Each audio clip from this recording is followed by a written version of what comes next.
绿色激发力量就是一群智障，他们只有在形式上反核，没有办法在内容上反核，永远用恐吓的方式。我们有战略储备燃煤吗？我们有战略储备石油的空间吗？还会有大量地下掩体来储备石油、燃煤、天然气等必需资源吗？共军一来把你围起来，你的国安在哪里？你核电不用最烧钱的、最空污的天然气，核仔一不讲逻辑，二不讲知识，三不讲事实，四只讲感受，整天带风向，说哎呀1.5块是没有记录这个核废成本，鬼扯。Ladies and gentlemen, welcome the host.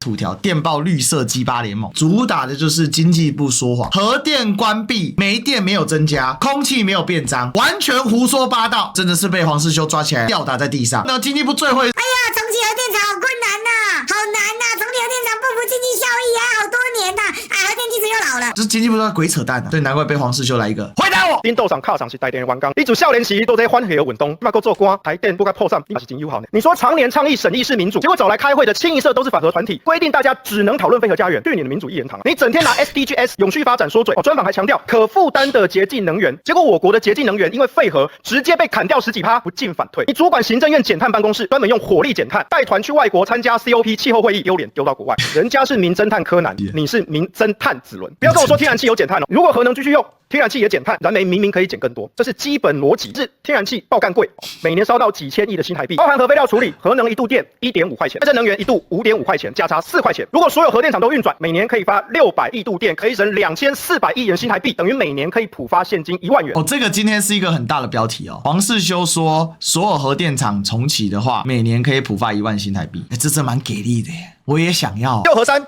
一年也发150亿度电，也赚600亿元新台币，600亿、啊！我们已经拨补3000亿纳税钱给台电增资，假装它没破产，看着台电亏损继续突破4500亿元。我做投资交易的，也略懂经济学。经济学谈机会成本，废核的机会成本是什么？反过来用核，我们能够健全台电的财务，投入更多的资源，真正养绿，而不是拿去养一堆吸血鬼。以核养绿才是社会最大公约数，投资未来的聪明选择。核电是赚钱，你核电不用，你用最烧钱的天然气，最空污的燃煤，事实上核电就是赚钱的，1.5块就是包含核废处理成本，超多反核仔整天带风向说，哎呀，1.5块是没有记录这个核废成本，鬼扯。核电在计算成本是所有发电里面最严格的因为知道反核仔很鸡巴，绿色激发力量在计算的时候都是从宽计算，抓得非常严格，包括灾难什么什么的全部都算进去。1.5块，核电怎么发电？核电一不产生空污，二不产生废气。你整场都在吹更民主的再生能源，已经吹9年了，民进党执政9年了，台电公司都实质破产了，云豹小公主赖品妤吹成赖百亿，还被赖清德总统认证了。你的多元分散在地再生能源，经过3次全国大停电证明然并卵，听起来很风光。然而并没有什么卵用。你提到能源安全、核废有解、社会共识3个原则。能源安全是美国多次严厉警告，非核会破坏国防安全。美国智库 CSIS 兵推，如果解放军封锁台湾，天然气撑不过10天，这就是地缘冲突、电网脆弱、供应链中断。结果你一句话就恶逃，打高空不负责任，这是渣男的行为。所以讲直白的，我们堆了那么多天然气大炸弹在那边，解放军就算不打，光把你船堵在外面，你就断电了。你一断气就断电，断电就瘫痪。请问台湾有地下天然气储存设施吗？而且天然气能够长期的储存在地下吗？一不讲逻辑，二不讲知识，三不讲事实，四只讲感受，所以最后只能受害就不是啊，你讲什么你就油盐不进啊，跟你沟通也没有用啊。你知道核能的掩体是非常硬的，这是要乱搞一通啊！跟我说一遍，反核就是反美，反核就是卖台，反核就是舔共。因为美国支持核能，所以你反核就是反美，反核就是卖台。因为你反核会让台湾的利益大量流失，几千亿的丢出去，不是卖台是什么？而且会让我们的高科技产业没有电，那不是卖台是什么？反而为什么舔共呢？因为你就是让共军轻而易举的封锁台湾，让台湾要完蛋哦！3句话直接 game over 哦！这些废物反核仔，我是要听美国海军情报局的、美国战略司令部、美国能源部长的、美国在台协会的表态支持台湾使用核能，还是要听你一个政治洗地仔？你不能英文不好，只能跟英文好啊！在家是台湾人的电视台，我口肯卖背叛台湾。欧盟已将核能纳入绿色正纲和永续投资，关键就在于核废料对环境无危害。反核团体如绿色公民行动联盟、地球公民基金会，至今仍拒绝承认核能是绿能这个科学事实，甚至扭曲国际资讯，蒙骗社会大众，爽收善心捐款。谈核能你就吹 RE100%100%再生能源，台积电需要绿电。那废核90%火力的时候，台积电一直用脏电，你怎么不提 RE100？我理解许多人因为福岛核灾转为反核，但根据世界卫生组织和联合国原子辐射效应科学委员会集合各国专家常年的追踪，福岛的辐射外泄没有造成任何的死亡或癌症增加。我们到底为什么要花10几年的时间在这边吵？我很困惑。你们每一次都拿地震来讲，问题是核电厂反而是最不怕地震的建筑物啊。福岛核电厂不是因为地震出事，离震央更近的女川核电厂更成为居民的避难所。日本九州有长达1000公里以上的巨大段叫中央构造线，甚至还有喷发中的活火山。但九州是最先重启核电的地区。福岛为什么不是因为地震被摧毁？福岛是因为人为操作失误，导致它的所有紧急断电措施都失效，最终因为空烧的关系，然后加注水，加注进去之后，因为里面高热高冷嘛，所以导致的在它的上面这个排气罩上面积聚了太多的废氢，所以是那个废氢引致爆炸。世界3大核灾全部都是人为操作失误，美国三里岛、苏联车诺比事件，还有福岛核灾都是人为操作失误，不是它本来设计的问题。所有的核能机组都会因地制宜的做些修改，全世界上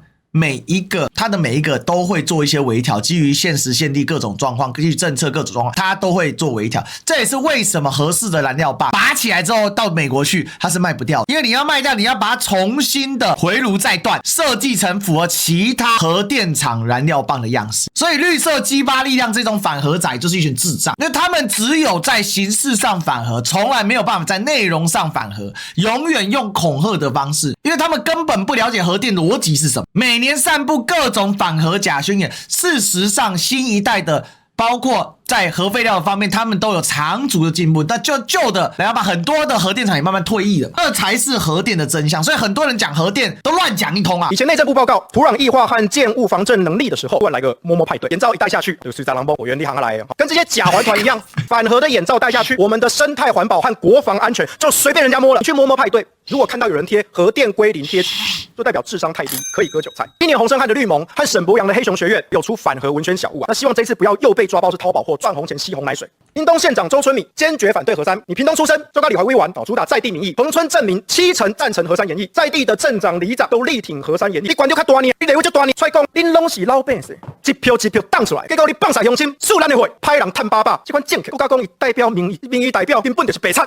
因为你无法撼动童子贤董事长在企业界的地位，所以只能来这招浑水摸鱼。你说你多少有在赌，总统大选的时候也是赌的要死，什么运财赔率、地下球板赔率，无论合法非法，我看你都很清楚吧？来，那我问你，这一次核三公投，民调66%同意，22%不同意，赌盘开多少？卖给小运财也有让分的玩法，3-1的碾压局，我就问你开多少？回答我。庄瑞雄、周春米是原住民立委，过去屏东主要是汉人立委在轮嘛，或者说平地的立委，这个土条就抓了这个在酸他。另外呢，球板因为庄瑞雄很爱插斗，台湾人为什么要活在这一些造谣的恐惧阴影之下？为什么黄国昌、童子贤跟黄世修当年都反对核能，但今年他们站出来当正方的代表？因为我们认为台湾人不应该再被骗了，我们要抓住这些骗子，我们要守护我们的民主自由，守护我们的国防安全。所以他是从核能的内容来论述，来说服大家。土条的绝对专业，我听他讲完之后，我会略做查证，但大体来说，我是非常相信土条的一些判断。赖清德把每一场投票都视为一种决斗状态，都视为一种政治斗争态，所以赖清德的理解上的公投不是所谓的核电用不用，而是政治上能不能够巩固他自己的力量。核三公投就不是只是投要不要用核电这件事，更重要的是打脸赖清德，打脸民进党，这才是这整件事情的重点。7个罢区加上一个公投，7罢区投不同意罢免，公投投同意，7+1大获全胜，让赖清德屁滚尿流，不然他时时刻刻在威胁我们台湾人，我们台湾的未来。所以问题就在这里嘛，民进党只要抓到任何的胜机啊，他们就觉得他们又赢啊，是非常非常可恶的一个政党。所以赖清德如果今天公投没有过，民进党赖清德一定会宣称他们又赢了。他们说24+1再加7 31个罢区啊，那个都不是全体民意啊，公投才是全体民意，因为全台湾都要投，而没有通过代表民进党是对的，赖清德是对的。所以每一次的投票把民进党摁在地板上，把赖清德摁在地板上，让他起身不能，